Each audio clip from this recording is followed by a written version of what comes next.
Cholesterol తో ఇబ్బంది పడుతున్నారా? డయాబెటిస్ రివర్స్ చేసుకోవాలా? డైట్ తో పరిష్కారం. Contact functional nutrition Vinisha Reddy.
మీ షాప్ లో స్వీట్స్ అన్ని నేత్తో తయారు చేసింది. అసలు సిసలైన నేత్తో తయారు చేయబడిన స్వీట్లు సార్.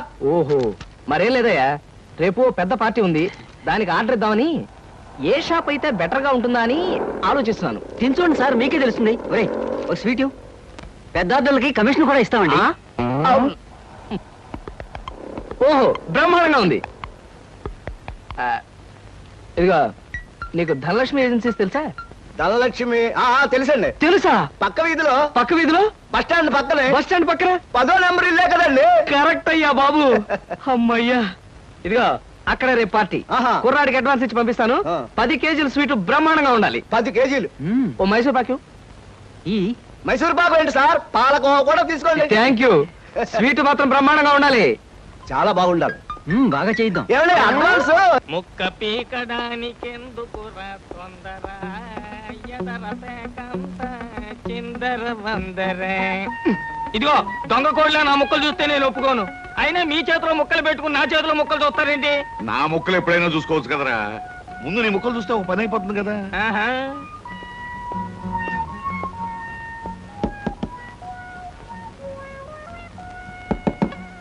జోకర్లు బెదురుతాయి. ఇదిగో బాబు, ధనలక్ష్మి ఏజెన్సీస్ ఆపరేటర్ గారు ఉండేది ఎక్కడ?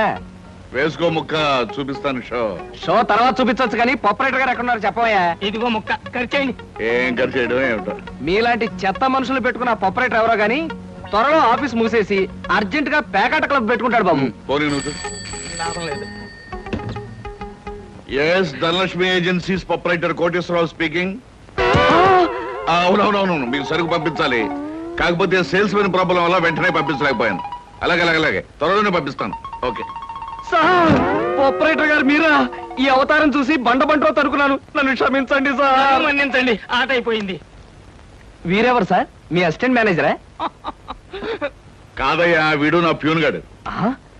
నేను ఇచ్చే జీతం డబ్బులు కాక కనీసం నా దగ్గర నెలకి ప్యాకెట్లో 200 రూపాయలైనా ఖర్చు చేస్తాడు. మీరు ప్రొపరైటర్ అయ్యుండి ఆఫ్టర్ ఆల్ ప్యూన్ తో ప్యాకెట్ ఏమిటి సార్? చూడవయ్యా, ఆఫీస్ టైమ్స్ అయిన తర్వాత ప్రొపరైటర్ ప్యూన్ అనే తేడా లేదయ్యా, అందరూ సమానమే. అవును, ఇంటర్వ్యూకి వచ్చినట్టున్నావు, నీ పేరేంటి? కృష్ణ సార్. ఇంటర్వ్యూ కని పొద్దుననగా బయలుదేరి ఇప్పటికి చేరుకున్నాను సార్.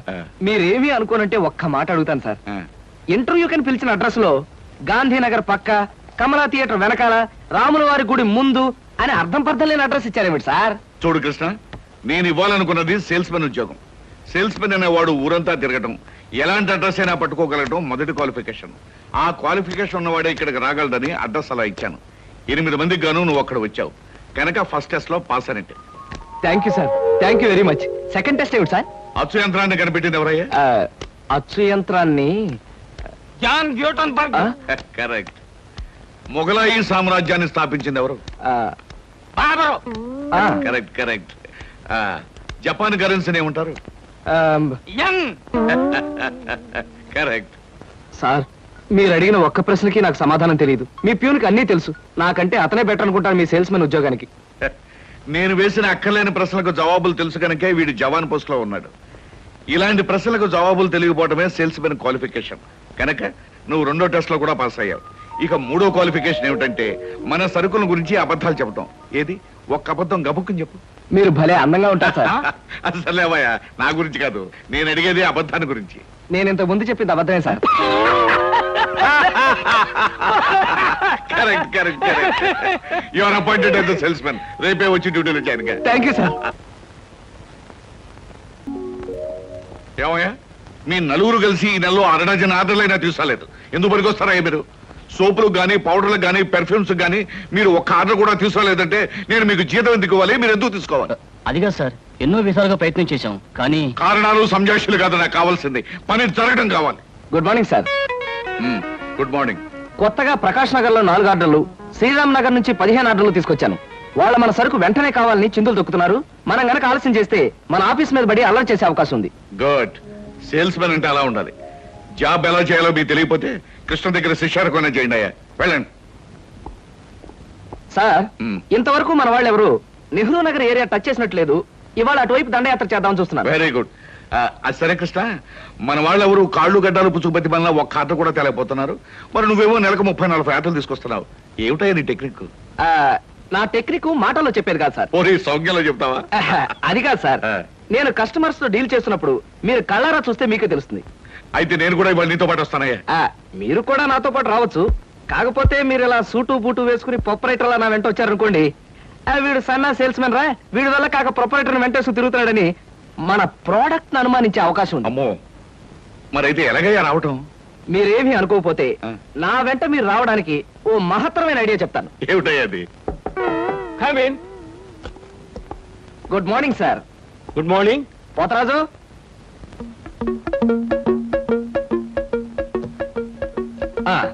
మీరు కొత్తగా పెట్టిన ఈ సూపర్ మార్కెట్ చూస్తుంటే నా మతి పోతుంది సార్. అసలు మీ సూపర్ మార్కెట్ దెబ్బకి సిటీలో ఉన్న సూపర్ మార్కెట్లని ఫ్యాట్. Thank you. By the way, నా పేరు Krishna, Dhanalakshmi agencies sales representative ని. Glad to meet you. Very nice to meet you sir. వీడు మా బాయ్. అదే పోతరాజు, నా పర్సనల్ అసిస్టెంట్. మీరు వచ్చినందుకు నాకు చాలా సంతోషం. రండి కూర్చోండి. Thank you.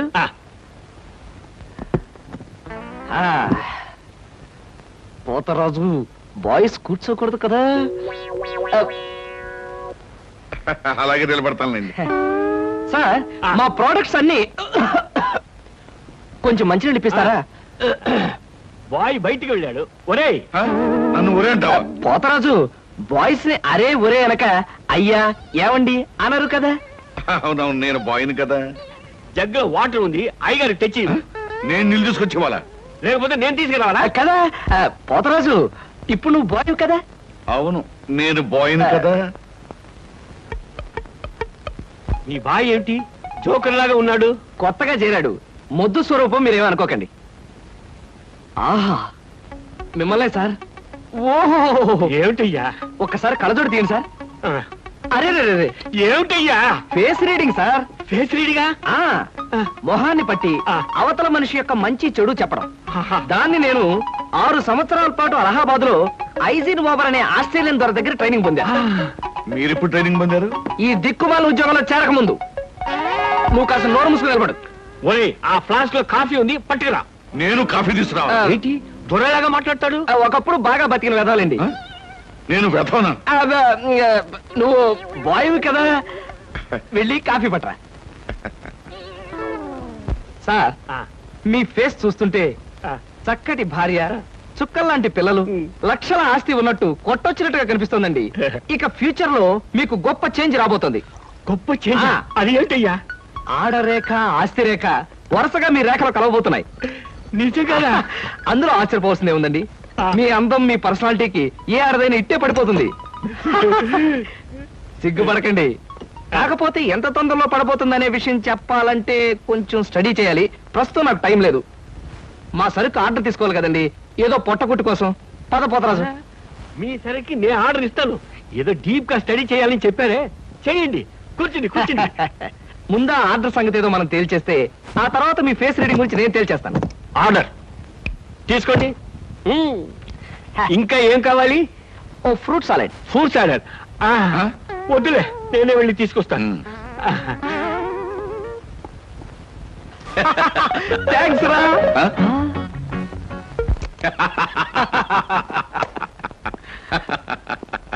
నిజంగా నీకు గొప్ప టాలెంట్ ఉందయ్యా.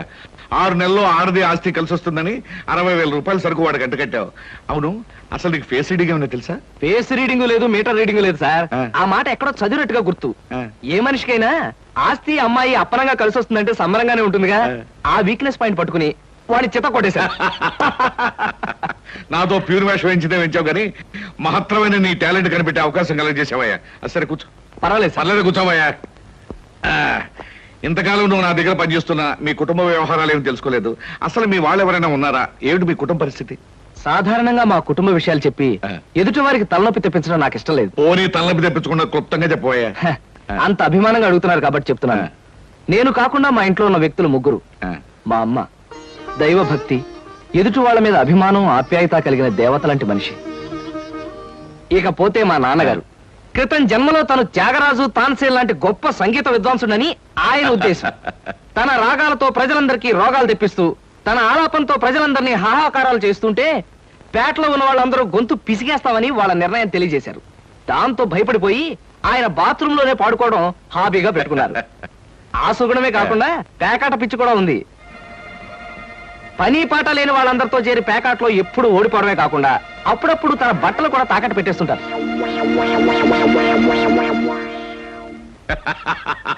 ఇక మిగిలింది మా తమ్ముడు సినిమా యాక్టర్ చిరంజీవి. ఏమిటి, సినిమా యాక్టర్ చిరంజీవి మీ తమ్ముడా? అబ్బే కాదు సార్, మా తమ్ముడు బాబ్జీ చిరంజీవి అభిమాని. అలా చెప్పు, లేకపోతే చిరంజీవి మీ తమ్ముడు ఏమిటి, నీకు ఉద్యోగం ఏంటి అనుకుంటున్నా. అబ్బే కాదు సార్, ఇక యథాశక్తి వాడు చదువు సంధ్యలు మానేసి సినిమా థియేటర్ల దగ్గర కటౌట్లకు దండలు వేయడం, చిరంజీవి సినిమా రిలీజ్ అయితే పిచ్చిగా రెచ్చిపోయి థియేటర్ దగ్గర గోల చేయడం ప్రస్తుతం వాడి జీవిత జయంగా పెట్టుకున్నాడండి. అది సార్ మా కుటుంబ పరిస్థితి. అంటే ఇంటెల్లబాదికి సంపాదించి పెట్టేవాడు నువ్వు ఒక్కడవేనన్నమాట. చూడు మిస్టర్ కృష్ణ, నీ కారణంగా మన కంపెనీ ఎంతో అభివృద్ధిలోకి వచ్చింది. అందుకు ప్రతిఫలంగా మీ కుటుంబానికి సాయం చేయడం ప్రొపరైటర్ గా నా కనీస ధర్మం. ఈ నెల నుంచి నీ జీతం 1000 రూపాయలు పెంచుతున్నాను. Okay? Thank you sir, thank you very much. ఆ విధముగా జూదమునందు అన్ని పోగొట్టుకున్న పాండవులు అరణ్యవాసములకు బయలుదేర్రి. ఆహా, ఏమి రాశాడయ్యా మహానుభావుడు. ఎవరు? వాల్మీకి మహాకవి. The law of diminishing returns states that the more you consume of a product, the more you పరీక్షలు కదన్నయ్యా, చదువుకుంటున్నాను. ఓహో, చదువు చదువు. అలాగే. అమ్మా అమ్మా, వస్తున్నాను బాబు. చేసేది సేల్స్ మెన్ ఉద్యోగం. నీడ పట్టున ఉండకుండా ఎండనక వాననక ఊరంతా తిరిగి అలసిపోయేస్తుంటాం. నీ కష్టం తలుచుకుంటే నాకెంతో బాధగా ఉందిరా కృష్ణ. కాఫీ తీసుకో బాబు. అమ్మా, నా కష్టంతో ఇంట్లో అందరి ఆకలి తీరి కుటుంబం అంతా ఆనందంగా ఉందని తలుచుకున్నప్పుడల్లా నాకు సంతోషంగాను సంతృప్తిగాను ఉంటుందమ్మా. అన్నట్టు ఇవాళ జీతం అందింది. ఇంటి ఖర్చులు ఏమిటో, ఎవరెవరికి ఎంతెంత ఇవ్వాలో లిస్టు రాసిస్తే. కృష్ణ, ఈ వయసులోనే సంపాదించే బాధ్యతను ఎత్తనేసుకున్నావు. కుటుంబాన్ని నడిపే బాధ్యత కూడా నీకెందుకురా? డబ్బు నాకు ఇస్తే ఖర్చులు మిగిలిన విషయాలన్నీ నేను చూసుకుంటాను. నీకివ్వడానికి నాకేమీ అభ్యంతరం లేదమ్మా. కాకపోతే ఈ కాస్త జీతంలోనూ అందరినీ మేనేజ్ చేయడం నీకు కష్టమేమోనని. ఒరే, నేను అమ్మని, నాకు ఆ మాత్రం తెలీదు. అమ్మవు కాబట్టే అందరి మాటలకు కరిగిపోయి అడిగిన వాళ్ళందరికీ కాదలేక ఇచ్చేస్తావని. సర్లేరా. సరే సరే సరే, తీసుకో. నేను వెళ్ళి బట్టలు మార్చుకొస్తాను. బియ్యానికి 300. అమ్మా, నీకు విషయం చెప్పాలంటే ఏడుపు వస్తుందమ్మా. ఏడవలసిన అవసరమే వచ్చిందిరా బాబ్జీ. ఇంట్లో నాన్న సంగీతంతో హింసిస్తున్నాడని చదువుకోవడానికి బీచ్కి వెళ్ళాను. అక్కడ వాచ్ పోయిందమ్మా. ఎల్లుండి నుంచి పరీక్షలు. కనీసం చేతికి సెకండ్ హ్యాండ్ వాచ్ అయినా ఉండాలిగా. ఓ 100 రూపాయలు బొమ్మా. ఈసారైనా తగలేసుకోకుండా వాచి కొనుక్కో. అలాగే. ఇదిగో 100. అయినా వాచి బారేసుకోవడం ఏమిట్రా పిచ్చి వెధవ. ఇదిగో పార్వతి, ఇందాక వీధిలోంచి వస్తుంటేను కొందరు పెద్ద మనుషులు కనిపించి త్యాగరాజ ఉత్సవాల దగ్గరికి వస్తున్నాయి కదా, నా వంతు ఓ 500 రూపాయలు విరాళంగా ఏమని భైరవ రాగంలో బావురమన్నారే. 500? నేను ఇలాగే అన్నాను. మీరిస్తాను ఒప్పుకున్నారా? కుటుంబం బరువు బాధ్యతలు తెలిసిన వాడిని నేను ఎందుకు మాటిస్తానే. కావాలంటే 2 లేక 300 విరాళంగా ఇస్తాను. ఆ రోజు ఉచితంగా కచేరీ చేస్తానని మాటిచ్చాను. పైసా కూడా అడగం.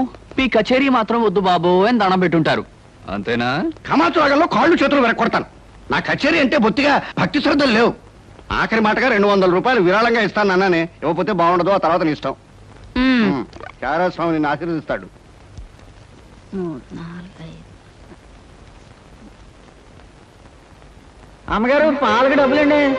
అమ్మగారు పచారీ సామాన్ డబ్బులండి. అమ్మగారు నా జీతం అండి. అమ్మగారు పాలకు డబ్బులండి. అమ్మగారు పచారీ సామాన్ డబ్బులండి.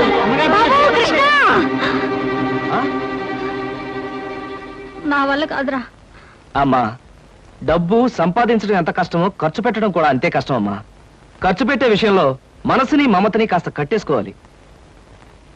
రే బాబ్జీ, బాబ్జీ, ఏంటన్నయ్య? నీకు 100 రూపాయలు ఎందురా? వాచ్ బీచ్. ఆ? వాచ్ బీచ్. కొట్టానంటే దవడ వాచి బీచ్లో గోచితో పరిగెడతావు రాస్కెల్. ఇదేంట్రా? అరే, ఇది ఎక్కడ దొరికిందన్నయ్య? ఆ చమల్లాల్ కొట్లో నువ్వు తాకట్టు పెట్టిన చోట దొరికిందిరా. 75 రూపాయలు ఇచ్చి విడిపించి తీసుకొచ్చాను. ఆ 100 రూపాయలు ఇట్టించి వాచ్ తీసుకో. చూడు, ఎక్కువ భయం నటించక.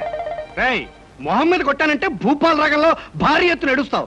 సినిమా హాల్లో తెరల మీద పువ్వులు చల్లడానికి, చిల్లర చల్లడానికి వాచీలు తాకట్టు పెట్టుకుంటారా? అడ్డగాడిదా అని. వాడు అడ్డగాడిదైతే మరి నీ సంగతి విన్నానా? నా సంగతి వేర్రా.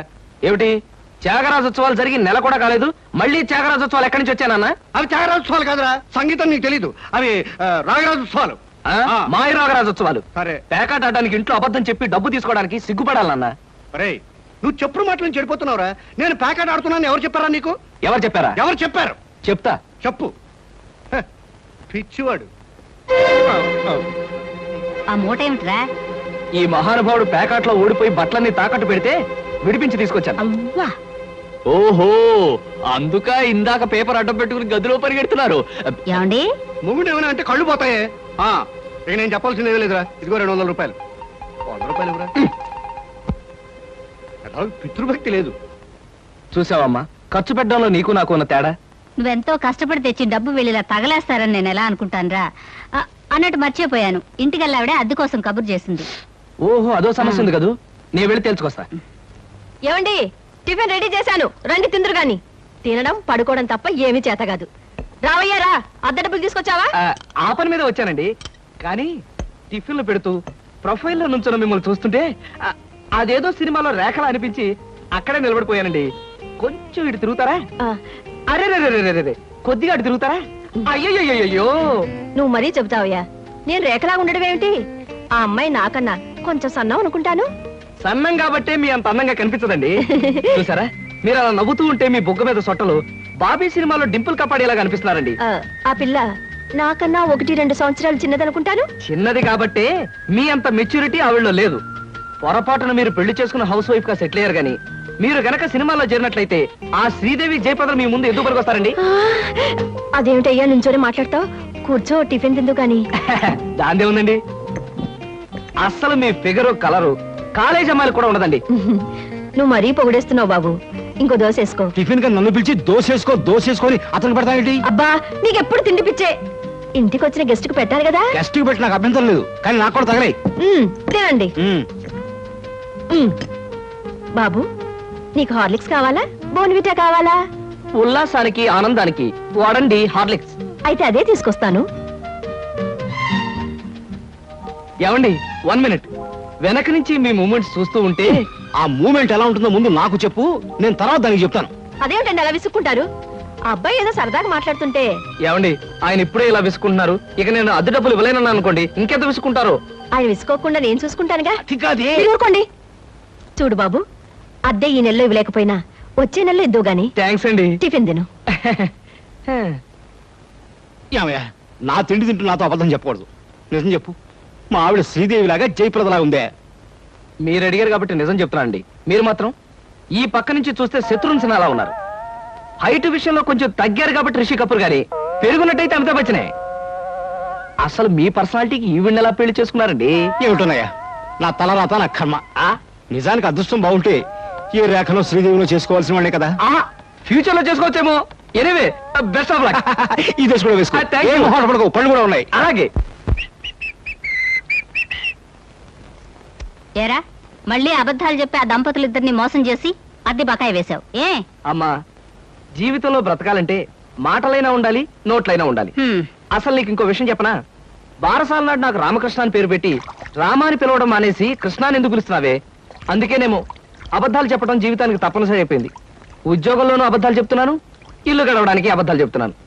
కానీ ఈ అబద్ధాలు చెప్తున్నందుకు నేనేం బాధపడటం లేదమ్మా. ఎందుకంటే నేను అబద్ధాలు చెప్తుంది నా కోసం కాదు, నా కన్న వాళ్ళ కోసం, నాకున్న వాళ్ళ కోసం అంతే. ఒరే రామకృష్ణ, కృష్ణుళ్ళ నువ్వు అల్లరి చేసే అబద్ధాలు చెప్పినా నీకు రాముళ్లాంటి మంచి మనసుంది. అది చాలరా మాకు.